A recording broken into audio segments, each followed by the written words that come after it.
la concesión. En 6 meses habrá un adjudicatario. La obra costaría cerca de 1.141 millones de dólares. César Eduarte, Telediario.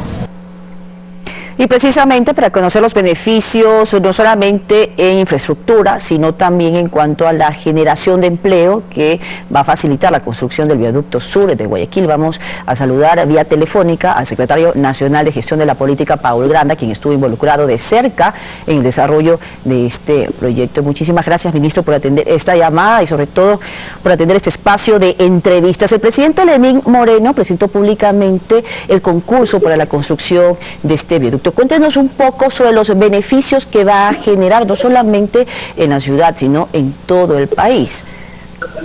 Muchas gracias, Mariuxi. Efectivamente, el día de hoy es un día, yo me atrevo a decir, histórico para la ciudad de Guayaquil, para la provincia del Guayas y para el país entero, porque estamos hablando de una obra de gran envergadura. Para que tengamos una idea y una magnitud de esta obra, estamos estimando de que la inversión será alrededor de 1.200 millones de dólares. Se va a construir el puente más largo en el país, que es de 3.4 kilómetros aproximadamente, y se construirá además una vía de 44 kilómetros que conectará la zona sur de Guayaquil, donde está la zona portuaria, que es una zona muy importante para el comercio, conectará con la vía hacia Naranjal y con la vía hacia Durán. Esto va a ser enormemente beneficioso desde el punto de vista comercial, desde el punto de vista industrial. Va a permitir que sea mucho más eficaz el transporte de carga hacia los puertos y precisamente poderlo trasladar a todo el mundo, digamos, y también va a ser muy importante el ahorro de tiempo que se va a tener producto de esta obra que está impulsando el gobierno nacional liderado por el presidente Lenín Moreno. Es también importante decir que se va a reducir los tiempos significativamente y también que evitará el tráfico o la circulación de vehículos pesados por las vías que en la actualidad están circulando este tipo de vehículos, generando congestión vehicular, contaminación, etcétera, etcétera. Entonces, yo creo que es un paso importantísimo, es un paso fundamental. La convocatoria al concurso, además un concurso que va a ser muy amplio, las propuestas van a poder venir desde cualquier lugar del mundo. Esto va a ser inversión 100% privada y va a generar fuentes de empleo tanto directos como indirectos. Entonces, es una obra de enorme importancia para el país y por supuesto para la ciudad de Guayaquil y la provincia del Guayas. Y justamente hablando sobre este importante ahorro que la construcción del viaducto sur se va a generar para el Estado, coméntenos un poco, explícanos un poco esa modalidad que se va a trabajar, delegación al sector privado. Esto es un ejemplo de que se puede trabajar en conjunto al unísono con público-privado, por ejemplo. Así es, nosotros hemos planteado primero que este es un gobierno de unidad, este es un gobierno plural, este es un gobierno democrático y este es un gobierno que genera oportunidades precisamente para la inversión.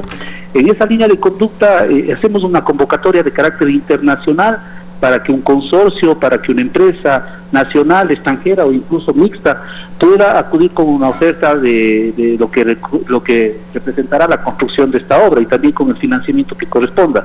Entonces eso va a traer inversión, eso va a traer recursos al país y sin duda alguna, insisto, será altamente beneficioso, ¿no? Esta modalidad de delegación en cuanto a la administración de una obra es una modalidad que se aplica, que se implementa en todo el mundo y está dando efectos positivos. Y en el caso concreto de la coyuntura inclusive de nuestro país, desde el punto de vista económico, esto va a generar un proceso de reactivación de la economía de la zona, de reactivación de la economía del país y, insisto, va a generar empleo, que es uno de los temas fundamentales por los cuales el gobierno nacional está enfocado, digamos, en sus políticas y en sus decisiones de carácter económico.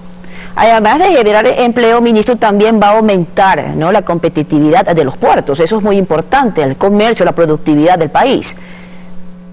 Así es, porque se hace, obviamente, al tener una infraestructura de estas características, vamos a ver una reducción de los costos que vamos a tener, digamos, desde el punto de vista de la comercialización. Eso hace que sea mucho más competitivo, va a haber ahorro de combustibles, ahorro en los costos de traslado de los productos, de los bienes que se van a exportar, y eso efectivamente va a ser beneficioso para toda una cadena que se va a ver favorecida, insisto, como objetivo fundamental la generación de empleo, de oportunidades para más ecuatorianos y ecuatorianas. Para estar claros, ministro, antes de finalizar esa entrevista, ya está abierto el concurso, van a participar también empresas internacionales, ¿cuál será el porcentaje de participación, cómo se va a financiar entre el sector privado y el público? Bueno, el financiamiento es 100% privado, eso es importante decirlo.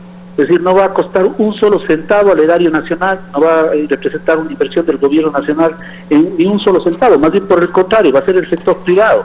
Y esta es la modalidad que yo decía de alianzas entre lo público y privado que genera precisamente el desarrollo y que genera la construcción de estas infraestructuras.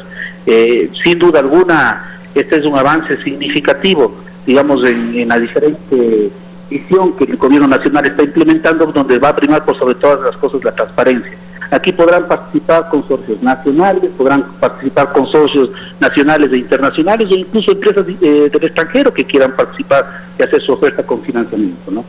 Y en cuanto al mantenimiento de esta obra, ¿se va a manejar también la modalidad de la concesión? Y si es así, ¿por cuánto tiempo sería?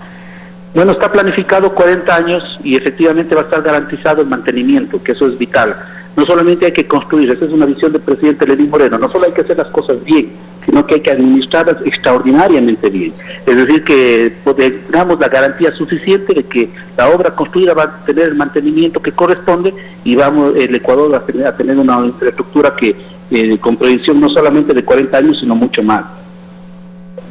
Ministro, antes de finalizar esta entrevista quisiera preguntarle, aprovechando el espacio que nos ha concedido, ya se conoció el video en donde de alguna forma se precisa cómo entró la asambleísta Sofía Espín hacia el centro de rehabilitación para tener este contacto con la exagente.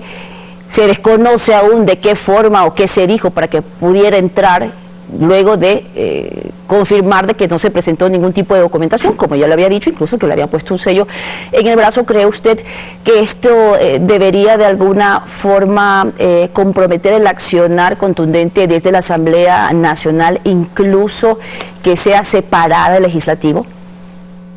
Mire, yo creo que es importante, y eso es parte de la filosofía de este gobierno, que la verdad prevalezca sobre todas las cosas. Nosotros creemos que la justicia tiene que actuar con celeridad, no se puede abordar a un testigo protegido sin ningún tipo de cumplimiento de protocolos que están establecidos en los reglamentos del Ministerio de Justicia. Eso puede incluso representar un riesgo para, en este caso, para la persona privada de la libertad. Fíjese usted, hemos tenido ya una amenaza en contra de la privada de la libertad en transcurso de las siguientes horas de esta visita. No quiero decir que eso tenga relación, pero hay que decirlo con contundencia, estas cosas no se deben hacer. Es decir, si hay un protocolo que se tiene que cumplir, la ley es para todos, la ley y la Constitución debe ser cumplido para todos, incluido si es un señor o una señora asambleísta. Y en los protocolos que establece el Ministerio de Justicia, se requiere una solicitud, se requiere un registro, se requiere que se presente la cédula, que sea en horario de visitas, que son en este caso en este centro de rehabilitación social los días sábados. Esta visita se hace el día lunes. Entonces hay una serie de temas que efectivamente expresan con absoluta y total claridad que se ha incumplido con los protocolos, que se ha incumplido con los reglamentos, y la justicia tiene que pronunciarse sobre estos casos.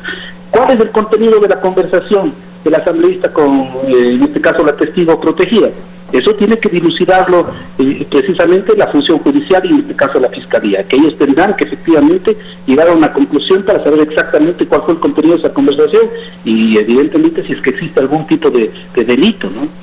Muchísimas gracias, ministro, por atender nuestra llamada. Paul Granda, secretario de la Política, con nosotros en entrevista estelar.